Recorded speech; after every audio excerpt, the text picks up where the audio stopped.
اور ایک انسان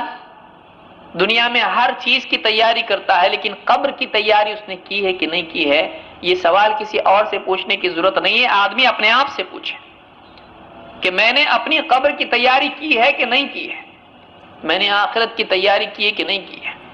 بچہ امتحان میں باپ اس کو ڈانٹتا ہے، باہر اگر کھیلتا کودتا دکھائی دے اور جلدی آ جائے اگر جاب سے، باپ دیکھتا ہے میرا بچہ تھوڑی دیر روک لیتا ہے گاڑی، بچے کھیل رہے ہیں گراؤنڈ کے اوپر، دیکھتا ہے میرا ہی بچہ ہے، ہاں اس کو آواز دے کے بلاتا ہے، نہیں آیا تو گاڑی لے کے اس تک جاتا ہے۔ کیا کر رہا ہے؟ کھیل رہا ہوں، کل امتحان ہے، شرم نہیں آتی؟ کل امتحان ہے، آج تو کھیل رہا ہے۔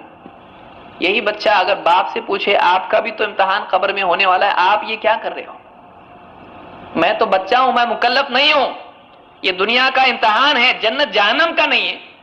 تم دنیا کے امتحان میں میرے بارے میں اتنی زیادہ فکر مند ہو، تم اپنے امتحان کے بارے میں سوچ رہے، وہ باپ خود اپنے بارے میں سوچے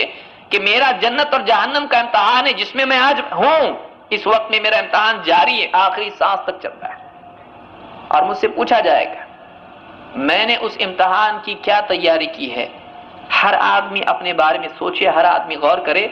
یہ آدمی دوسروں کے بارے میں سوچتا ہے، چھوٹی چیزوں کے بارے میں سوچتا ہے، اپنے بارے میں بڑی چیزوں کے بارے میں آدمی نہیں سوچتا، کتنا بڑا المیہ انسانیت کا ہے۔ اس لیے کامیاب انسان وہ ہے جو اپنی زندگی کے فانی ختم ہونے والے ہونے کو سمجھے اور اپنے ملنے والے ہر لمحے کو قیمتی سمجھے۔ آدمی سوچتا ہے شاید بڑھاپے میں مروں گا، اس لیے پلاننگز بھی آدمی کے ایسے ہوتے ہیں، دیکھو اتنے سال جاب کرنا ہے، اس کے بعد یہ کرنا ہے، پھر اس کے بعد پینشن آئے گی، بیوی بچے ہیں، آرام سے بیٹھ کے کھائیں گے۔ میں نے سوچا ہوں ایک بزنس بہت اچھا میرے دوست نے بتایا، میرا جو ملے گا پیسہ پوری پینشن میں بزنس میں لگا دوں گا، آتا رہے گا، کھاتا رہوں گا۔ بچی ہے، اس کا نکاح ہے، بیٹا ہے، اس کا ایجوکیشن ہے، اس کی بھی سیٹنگ کر دیا۔ آدمی کتنا دور تک سوچتا ہے، لیکن معلوم نہیں رات میں کروٹ بدلنے کی بھی نوبت آئے گی کہ نہیں آئے گی، معلوم نہیں آخری سانس کب ہو۔ کتنا انسان سوچتا ہے دنیا کے بارے میں، حالانکہ اگر اس سے پوچھا جائے بھائی دنیا میں کتنا رہنے والے، دنیا میں کوئی بھروسہ نہیں موت کا، اور اس کے سامنے لوگ ایک ایک کر کے جاتے رہتے ہیں۔ ایسا بھی نہیں کہ سب کے لیے ایک دن موت کا مقرر ہو، ایک کے پیچھے ایک لوگ اس کے سامنے جاتے رہتے ہیں، دیکھتا رہتا ہے، اس کو ہوش آنے کے لیے جگایا جاتا رہتا ہے، آدمی نہیں جاگتا ہے۔ جو دوسرے کی موت دیکھ کر نہیں جاگے، وہ اپنی موت کے بعد جاگے گا ایک ایسی دنیا میں جس میں کچھ نہیں کر سکتا ہے، اور ہڑبڑا کے جب اٹھے گا دیکھے گا، اس سے پوچھا جائے گا من ربک، اس کے بعد اس کا احساس اس کو ہوگا کہ میں نے تو تیاری اس کی نہیں، اس کے بارے میں نے کچھ کیا نہیں۔ اس جواب کی تیاری کو یاد نہیں، سوچے یہ تو جواب مجھ کو یاد ہے۔ یہاں جواب یاد کرنے کا مسئلہ نہیں ہے، جواب جینے کا مسئلہ ہے، ورنہ اگر یاد کرنے کا مسئلہ ہوتا تو اللہ کو کچھ اور بھیجنے کی ضرورت نہیں تھی، پورا دین بھیجنے کی ضرورت نہیں تھی، اللہ تعالیٰ صرف 3 سوال دے دیتا، یاد کر لو جواب دے دو۔ یہ یاد کرنے کا مسئلہ نہیں ہے، ان 3 سوالات کی تیاری اس کو حافظے میں بٹھانے کے اعتبار سے نہیں ہے کہ بس یاد کر لیا اور تیاری ہو گئی۔ یہ پریکٹیکل سوال ہیں کہ ان سوالات کو آدمی جانے، ان کو تسلیم کرے اور اپنی زندگی کو ان سوالات کے مطابق ڈھالے، تب جا کر وہ آدمی جواب دے پائے گا۔ اس لیے کہ قبر کے بارے میں اس بات کو یاد رکھیں، قبر کے جوابات ہمارے بس میں نہیں ہیں۔ بہت سارے لوگوں کی غلط فہمی ہوگی، میں تو دے دوں گا، مجھ کو سب معلوم ہے، دھوکہ ہی ہے۔ قبر کا جواب، جو سوالات پوچھے جاتے ہیں، اس کا جواب ہمارے بس میں نہیں ہے،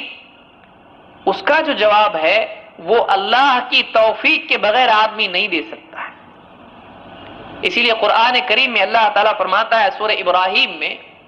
یثبت اللہ الذین آمنوا بالقول الثابت فی الحیات الدنیا وفی الآخرہ ویضل اللہ الظالمین ویفعل اللہ ما یشاء، کہ اللہ تعالیٰ جماتا ہے، یثبت اللہ، ثبتا ثابت قدم رکھنا، جمانا خود جم سکتا ہے نہیں،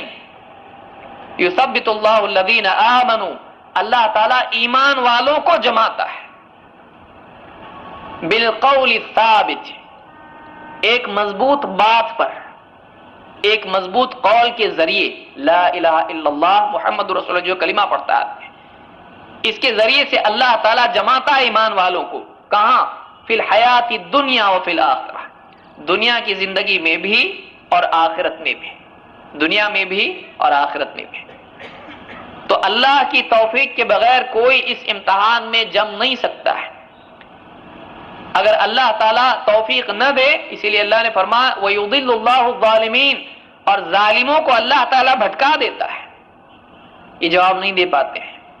کوئی یہ سمجھ لے کہ کسی بھی طرح سے زندگی جی لو، دنیا کی زندگی اللہ کے حکموں کو توڑ کر جیتے رہے، جو اللہ کے نزدیک ظالم تھے، چاہے وہ ظلم عقیدے کے اعتبار سے ہو کہ اللہ کے ساتھ شرک کیا یا انکار کیا، یا منافق تھے کہ بظاہر اللہ کو تسلیم کیا، رسول کو تسلیم کیا، لیکن حقیقت میں وہ مسلم نہیں تھے، اللہ تعالیٰ قبر میں جانے کے بعد ایسے لوگوں کو بھٹکا دے گا۔ اگر وہ چاہیں گے بھی تو وہ جواب نہیں دے پائیں گے۔